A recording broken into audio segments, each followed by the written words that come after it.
வணக்கம் மக்களே. நம்ம கார்த்திக் கதையில ஜூலை 22 என்ன நடக்க போகுது அப்படிங்கிறத பத்தி தாங்க இந்த வீடியோல இப்ப நம்ம பார்க்க போறோம். வீடியோவுக்கு மறக்காம லைக் பண்ணிக்கோங்க. நீங்க லைக் பண்றது தான் எங்களுக்கு அடுத்தடுத்து வீடியோ போடுறதுக்கு ரொம்பவே இன்ட்ரெஸ்டிங்கா இருக்கும். ஸோ மறக்காம லைக் பண்ணிட்டு இந்த வீடியோவை தொடர்ந்து பாருங்க. ஸோ என்ன நடக்குது அப்படின்னு பார்த்துக்கிட்டிங்கன்னா, அந்த ஒரு லேடி இருக்காங்கள, சிவனாண்டி அனுப்புலை லேடி, அவங்க அந்த இடத்துல இருந்து வந்து நிற்கிறாங்க. நின்றுட்டு இங்கே பாருங்க, இந்த பூஜையை உடனே நிப்பாட்டுங்க அப்படின்னு. இதை கேட்டதும் ஊர் தலைவர்கள் நேரா அந்த லேடியை பார்த்து, இங்க பாருமா, நீ எதுக்கு இப்ப இந்த கும்பாபிஷேகத்தை நிறுத்தணும் அப்படின்னு சொல்ற அப்படின்னு கேக்குறாங்க. அதுக்கு அந்த லேடி சொல்றாங்க, இங்க பாருங்க, இவன் எனக்கு மிகப்பெரிய துரோகம் பண்ணிட்டான். இவனுக்கு போயிட்டு நீங்க இவ்வளவு மரியாதையை கொடுத்து கோவில் கும்பாபிஷேகத்துல உட்கார வச்சிருக்கீங்க. எனக்கு கொஞ்சம் கூட பிடிக்கவே இல்லை. இவனை கும்பாபிஷேக பூஜையில உட்கார வைக்காதீங்க அப்படின்ட்டு. அப்போ ஊர் தலைவர்கள் சொல்றாங்க, இங்க பாருமா, அவரை பூஜையில உட்கார வைக்க கூடாது அப்படின்னு சொல்ற. எதுக்காக நீ இப்படி சொல்ற அப்படின்னு. அப்ப நம்ம ஹீரோவுக்கு ரொம்பவே குழப்பமா இருக்கு. யார் இந்த லேடி, எதுக்காக தேவையில்லாம வந்து இங்க பிரச்சனை பண்ணிக்கிட்டு இருக்கா அப்படின்னு. அப்ப நம்ம ஹீரோ இருக்காருல்ல, அவரு நேரா அந்த லேடியை பார்த்து, இங்க பாருமா, நீ உனக்கு யாரு வேணும், எதுக்கு நீ தேவையில்லாம வந்துட்டு கும்பாபிஷேகத்தை நிறுத்துங்க அப்படின்னு சொல்ற, மாமா பூஜையில உட்காரக்கூடாது அப்படின்னு சொல்ற அப்படின்னு. அதுக்கு அந்த லேடி சொல்றாங்க, இங்க பாருங்க, நானும் உங்க மாமாவும் வந்துட்டு தொடர்புல இருந்தோம். அவருக்கும் எனக்கும் தொடர்பு இருக்கு. அதனால என்னை வந்து அவர் கல்யாணம் பண்ணிக்கிறேன் அப்படின்னு சொன்னாரு. ஆனா கடைசி வரைக்கும் என்னை கல்யாணம் பண்ணிக்க வரவே இல்லை. அதனாலதான் நான் வந்துட்டு அத்தனை பேருக்கு முன்னாடி இப்போ புகார் கொடுக்க வந்திருக்கேன் அப்படின்னு. இதை கேட்டதும் ஹீரோ ஷாக் ஆகுறாரு. அப்ப ரோஹிணி சொல்றாங்க, இங்க பாருங்க, உங்களுக்கு எவ்வளவு தைரியம் இருந்தா எங்க அப்பா மேலேயே நீங்க இவ்வளவு பெரிய பழி போடுவீங்க.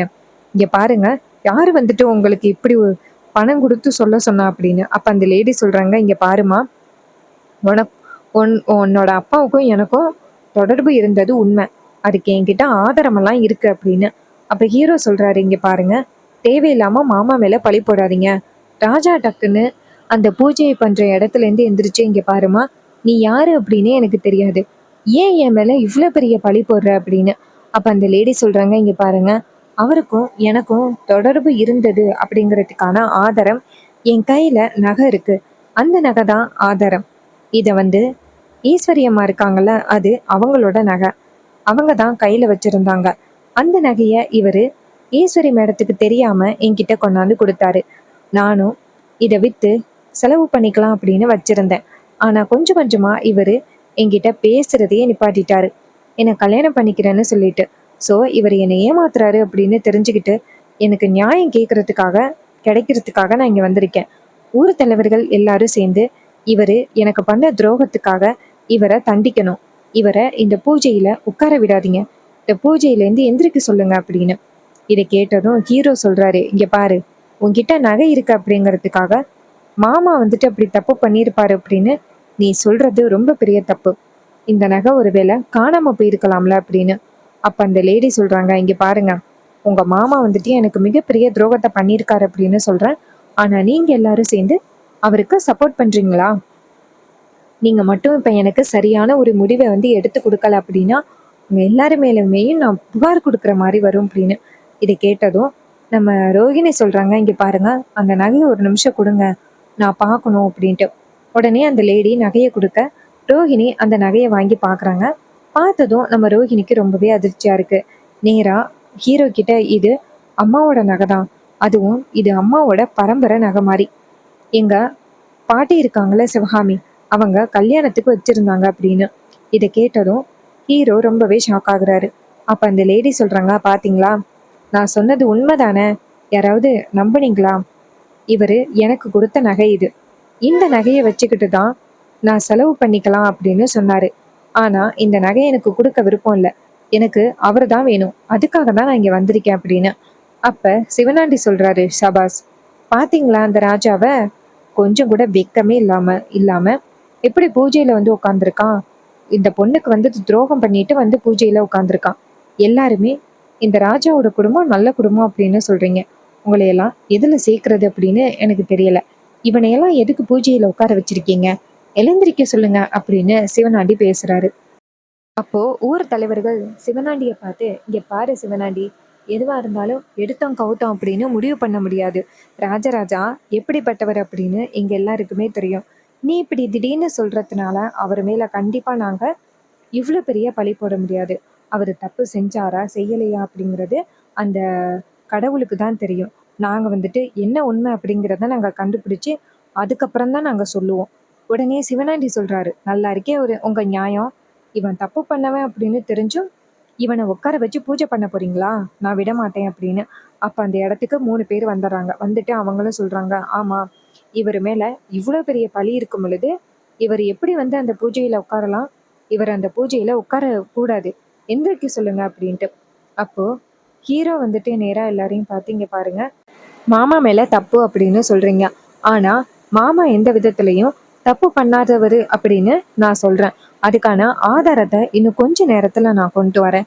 இந்த லேடி சொல்கிறது எல்லாமே போய் அப்படிங்கிறத நான் ஆதாரத்தோட நிரூபிக்கிறேன் அப்படின்னு சொல்ல, இதை கேட்டதும் ராஜா சொல்கிறாரு, மாப்பிள்ள, கண்டிப்பாக என் மேலே எந்த தப்பும் இல்லை அப்படின்னு நீங்கள் நிரூபிக்கப்பீங்க அப்படின்னு எனக்கு முழு நம்பிக்கை இருக்கு மாப்பிள்ள. அப்போ ஹீரோ சொல்கிறாரு, மாமா நீங்கள் கவலைப்படாதீங்க மாமா, நான் பார்த்துக்கிறேன் அப்படின்னு சொல்லிட்டு ஹீரோ நேராக ஊர் தலைவர்களை பார்த்து, எனக்கு சாயந்தரம் வரைக்கும் மட்டும் டைம் கொடுங்க, நான் நிரூபிக்கிறேன் அப்படின்னு ஹீரோ அந்த இடத்துலேருந்து போகிறாரு. அப்போது ராஜா வந்துட்டு ரொம்ப சோகத்தோட வீட்டுக்கு வராங்க. சந்திரா உட்காந்துருக்காங்க. இந்நேரம் கோவில் பூஜை நின்று போயிருக்கணுமே, கண்டிப்பாக வீட்டுக்கு எல்லாரும் வரணுமே அப்படின்னு. அப்போ பார்த்தா ராஜா அவங்க பொண்ணுங்களோட சேர்ந்து வீட்டுக்கு வராரு. ராஜா வர்றதை பார்த்துட்டு ஈஸ்வரி நினைக்கிறாங்க, பூஜை இப்போ முடிஞ்சிருக்காரே, பூஜை முடியறதுக்கு கொஞ்சம் நேரம் ஆகும் அப்படின்னு நான் கேள்விப்பட்டேன், இன்னும் சீக்கிரம் வராரு அப்படின்னு நேராக ராஜாவை பார்த்து, என்னங்க ஆச்சு, பூஜை சீக்கிரம் முடிஞ்சிட்டா அப்படின்னு. அப்போ ரோகிணி சொல்கிறாங்க, அம்மா, அப்பாவுக்கு மிகப்பெரிய துரோகம் நடந்துருச்சுமா அப்படின்னு. இதை கேட்டதும் ஈஸ்வரி கேட்குறாங்க, என்னம்மா சொல்கிறேன், என்னாச்சு அப்படின்னு. அப்போ ரோகிணி சொல்கிறாங்க, அம்மா, ஏதோ ஒரு லேடி அப்பாவுக்கும் அவருக்கும் தொடர்பு இருக்கிறதா சொல்லி அத்தனை பேருக்கு முன்னாடி அப்பாவோட மானத்தையே வாங்கிட்டாம்மா. ஆனால் கண்டிப்பாக அது வந்துட்டு எவனோ அப்பா கும்பாபிஷேகத்தில் உட்காரக்கூடாது அப்படிங்கிறதுக்காக யாரோ பிளான் பண்ணி இப்படி பண்ணியிருக்காங்கம்மா. ஆனால் யாருன்னு தெரியல, அது யாருன்னு நான் கண்டுபிடிக்கிறேன் அப்படின்ட்டு மாமா போயிருக்காருமா. இதை கேட்டதும் ஈஸ்வரி செம்ம டென்ஷன் ஆகுறாங்க. அப்பா மேலே இவ்வளோ பெரிய பழி போட்ட அவளை நீங்கள் சும்மாவா விட்டுட்டு வந்தீங்க அப்படின்னு கேட்குறாங்க. இதை கேட்டதும் நம்ம ரோஹிணி சொல்கிறாங்க, அம்மா, அந்த பொம்பளை அப்படி சொன்னதோட அவளை சும்மா விடக்கூடாது அப்படின்னு தாம்மா நினச்சோம். ஆனால் மாமா வந்துட்டு நேர்மையாக உண்மையை கண்டுபிடிக்கிறேன் அப்படின்னு சொன்னார். சரின்னு நாங்களும் சரி அப்படின்னு சொல்லிட்டு வந்துட்டோம். ஆனால் இது கேட்டதோட அப்பா மனசு ரொம்பவே வந்துட்டு வேதனைப்பட்டுட்டு தெரியுமா. அவரை அப்படி பார்க்குறதுக்கே எனக்கு மனசு ரொம்ப கஷ்டமாக இருந்துச்சு அப்படின்னு. அப்போ சந்திரா சொல்கிறாங்க, பாத்தியாக்கா, இதெல்லாம் தேவையில்லை அப்படிங்கிறதுக்காக தான் கோவில் கும்பாபிஷேகத்தோட பொறுப்புகளை அவர் எடுத்துக்க வேண்டாம் அப்படின்னு சொன்னோம். ஏன்னா அந்த டிரைவர் பயலுக்கு பல வகையிலையும் நிறைய எதிரிகள் இருக்காங்க. அதில் யாராவது இப்படி அவமானப்படுத்தணும் அப்படிங்கிறதுக்காக சொல்லியிருக்கலாம். இதுக்கு தான்க்கா ஆரம்பத்துலேருந்தே வேண்டான்னு சொன்னேன். இப்போ கேட்டியா, இப்போ யாருக்கு அவமானம், அதுவும் அத்தனை பேருக்கு முன்னாடி யாருக்கு அவமானம் பாத்தியாக்கா அப்படின்னு சொன்னதும் ரொம்பவே அதிர்ச்சி ஆகுறாங்க. ஈஸ்வரிக்கு இது எல்லாத்தையும் கேட்டதோட பேரதிர்ச்சி ஆகுது. தான் கட்டின புருஷன் மேலேயே இவ்வளோ பெரிய பழி போட்டிருக்காங்க, இது எல்லாத்தையுமே இனிமே வேடிக்கை பார்த்துக்கிட்டு இருக்கா முடியுமா அப்படின்னு ஈஸ்வரிக்கு செம்ம டென்ஷன் ஆகுது. அப்போ ஈஸ்வரி நேராக ரோஹிணியை பார்த்து, ரோஹிணி, அந்த பொம்பளை யாரு, அவ இப்போ எங்கே இருக்கா அப்படின்னு கேட்குறாங்க.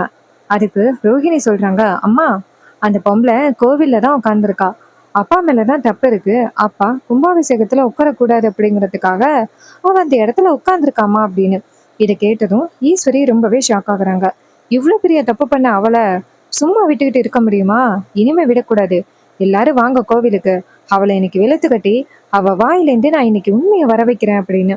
அப்போ ரோஹிணி சொல்றாங்க, அம்மா, அப்பா வந்துட்டு ரொம்ப வேதனையோட போய் உட்கார்ந்துருக்காருமா, அவரை ஃபர்ஸ்ட் சமாதானப்படுத்துங்கம்மா. ஈஸ்வரி சொல்றாங்க, சரி வாங்க போகலாம் அப்படின்ட்டு நேரா ராஜாவை போய் பார்க்குறாங்க. ராஜா வந்துட்டு ஈஸ்வரியை பார்த்துட்டு அழுகிறாரு. ஈஸ்வரி, நான் அப்படி தப்பு பண்றவன் இல்லை ஈஸ்வரி, என்னை நம்பு அப்படின்னு. அப்ப ஈஸ்வரி சொல்றாங்க, என்னங்க, நீங்க எப்பவுமே இப்படிப்பட்ட ஒரு தப்பு பண்ண மாட்டீங்க அப்படிங்கிறது எனக்கு நல்லாவே தெரியுங்க. இங்க பாருங்க, இது எல்லாத்துக்கும் காரணம் கண்டிப்பா அந்த சிவனாண்டியா தான் இருப்பான். அவன் தான் ஏதோ ஒரு பொண்ணை அனுப்பி இப்படி ஒரு காரியத்தை பண்ணிக்கிட்டு இருக்கான் அப்படிங்கிறது நல்லாவே தெரியுது. கண்டிப்பா யாரா இருந்தாலும் நான் கண்டிப்பா சும்மா விட மாட்டேன். என் புருஷன் மேல எந்த தப்பும் இல்ல, அவர் ஒரு நிரபராதி அப்படிங்கிறது எனக்கு நல்லாவே தெரியும்.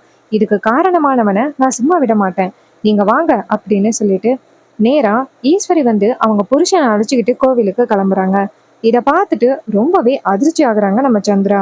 என்னடா இது, அக்காக்காரி புருஷனை அழைச்சிக்கிட்டு போயிட்டு இருக்கா, கண்டிப்பா இவ போனா பெரிய பிரச்சனை ஆகிருமே அப்படின்னு. அப்போ ஈஸ்வரி நேரா அந்த இடத்துக்கு போயிட்டு கோவில்ல உள்ள எல்லாரையுமே கூப்பிடுறாங்க. அப்போ கோவில்ல உள்ள எல்லாரும் வராங்க. வந்துட்டு ஈஸ்வரி அம்மா என்னாச்சு அப்படின்னு கேக்குறாங்க.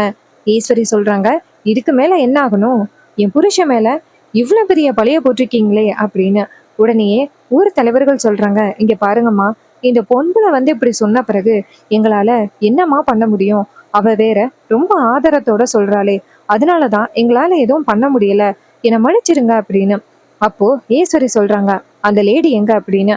அப்போ அந்த லேடி அந்த இடத்துல வந்து நிக்க ஈஸ்வரி நேரா அந்த லேடிய செம்மையா வெளுத்து கட்டுறாங்க. என் புருஷனாடி வந்துட்டு உனக்கு வந்து நகை கொண்டாந்து கொடுத்தான், இந்த நகைய என் வீட்டுக்குள்ள இருந்து எப்ப எடுத்த, யாரு உன்கிட்ட இந்த நகையை கொடுத்தது அப்படின்னு சொல்லிட்டு அந்த லேடிய வெளுத்து கட்ட. அப்ப அந்த லேடி வந்து, இங்க பாருங்க, என் மேல கை வைக்கிற வேலையெல்லாம் வச்சுக்காதீங்க.